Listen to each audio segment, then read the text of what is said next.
Bonjour Jean-Yves. Bonjour Damien. Alors, entreprise globale, tu es venu ici avec toute la délégation belge pour pouvoir participer à cette web mission. Qu'est-ce que tu en retires? Qu'est-ce que j'en retire? Bien sûr, énormément de bonnes choses.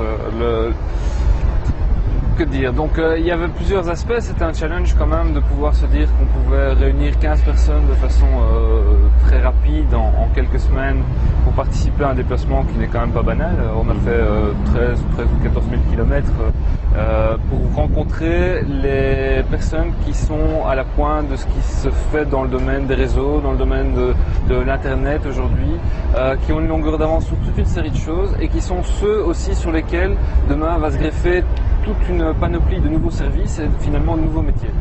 Et là, c'était particulièrement intéressant d'être en contact direct avec ces personnes-là, qui ne sont pas sans doute plus intelligents, ils sont très intelligents, hein, mais surtout ils sont en avance parce qu'ils sont dans un environnement qui est conçu finalement pour maximiser les interactions et faire en sorte que tout le monde avance en même temps par rapport à un objectif qui est de créer de la valeur dans un domaine qui est celui de l'Internet et permettre à toutes les personnes qui sont aujourd'hui sur la planète de participer à cet envolée quelque part avec eux. Alors ça, c'est un truc qui est vachement important dans le cadre de ce que toi tu fais, le think tank que tu as créé, Entreprise Globale. En termes d'innovation, là, tu as eu l'occasion de rencontrer des gens quand même vachement importants.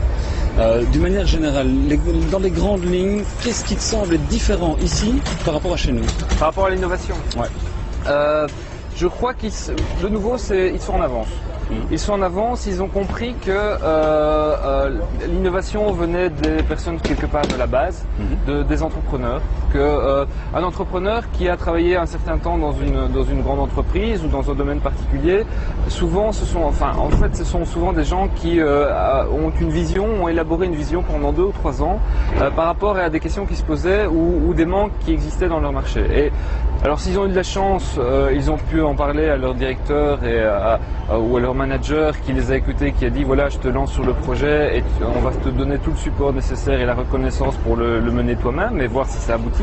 La plupart du temps, pour pouvoir poursuivre leur idée, aller jusqu'au bout, ils quittent l'entreprise et démarrent leur propre projet. Donc ce qui est très enthousiasmant, c'est de voir que les entreprises ici, c'est pas propre au secteur de l'internet ou de l'informatique, mais ont compris que c'est à travers ces gens-là que demain elles pouvaient faire des bons en termes d'innovation et de création de nouveaux produits. On l'a vu, mais à de multiples reprises tout au long de ce séjour, ce sont des gens qui sont conscients que il faut être à l'affût et guetter les startups. Il y a une quantité d'événements où les startups ont l'occasion de se présenter, donc c'est très accessible finalement et c'est très transparent. Et il suffit de voir le nombre de représentants de grandes entreprises qui assistent à ces présentations de startups qui font parfois 1 ou 2 personnes, qui ont parfois seulement quelques mois, mais simplement parce que le succès dépend parfois simplement d'une vision et de la personnalité de la personne qui porte le projet. Très rapidement, il donne du crédit à ces innovations, à ces startups, en se disant là, c'est quelqu'un qui j'ai envie de croire. Je trouve que sa vision des choses ou la construction intellectuelle qu'il a faite par rapport à son projet est intéressante. Je vais le suivre, je vais peut-être investir avec lui et demain, je vais peut-être le racheter. Alors ça, c'est valable pour les grandes boîtes, Google, BMW, qu'on a pu rencontrer notamment ici dans la Silicon Valley. Est-ce que c'est le genre de choses qui est possible pour une PME, par exemple, en Wallonie? Est-ce que ces mêmes processus-là sont adaptables chez nous? Totalement.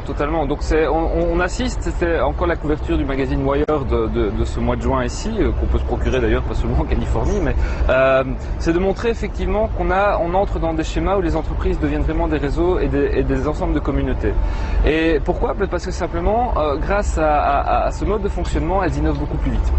Et le proof of concept, on l'a vu en live ici de nouveau, c'est dans le monde du web, où on voit que les bons en termes de qualité, il y a des progressions phénoménales par rapport à des nouveaux services qui n'étaient même pas imaginables il y a 2 ou 3 ans, avec une qualité aujourd'hui qui est permise même par rapport à simplement l'image, par rapport à la 3D, par rapport au son, par rapport à l'interaction instantanée avec les individus.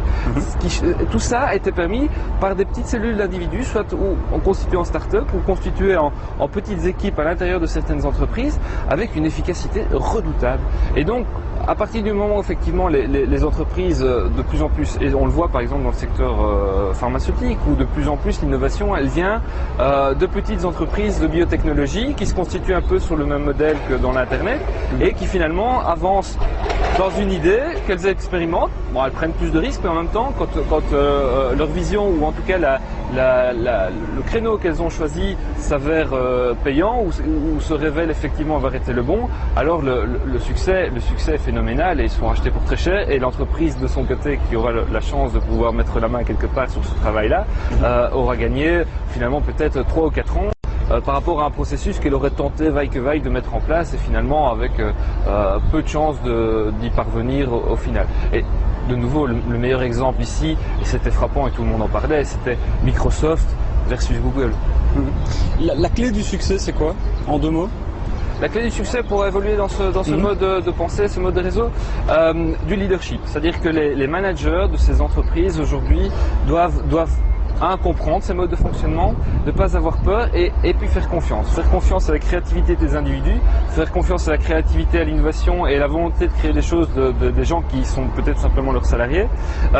D'entrer dans des modèles beaucoup plus ouverts et beaucoup plus où l'information et le contact avec les personnes sont beaucoup plus fluides ou beaucoup plus simples, beaucoup moins formels, beaucoup moins codés.